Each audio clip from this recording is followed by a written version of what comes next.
উন্মাদনার মধ্যে ইনশাআল্লাহ দুই পক্ষ এবং আপনারা সবাই মিলে, এবং আমাদের সবচেয়ে বড় কথা যে গতবার নির্বাচনে যে একটা বাজে অভিজ্ঞতা হয়েছিল যে কেবলমাত্র ভোটার ছাড়া কেউ ঢুকতে পারেনি। এবং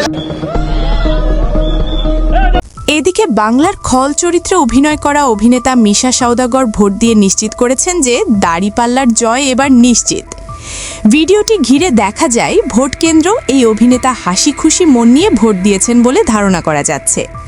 অভিনয়ের পাশাপাশি এই দেশকে নিয়ে ভাবেন এই খল অভিনেতা। তিনি মনে করেন এবার দাড়িপাল্লার বিজয় হয়ে এই দেশকে নতুন একটি দেশ উপহার দিবেন এই বাংলাদেশ জামায়াতে ইসলাম।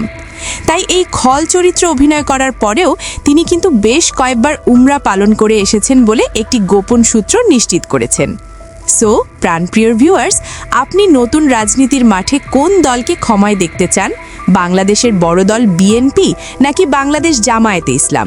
এই বিষয়ে আপনাদের মূল্যবান মতামত আমাদেরকে কমেন্ট করে জানিয়ে দিতে পারেন। ধন্যবাদ।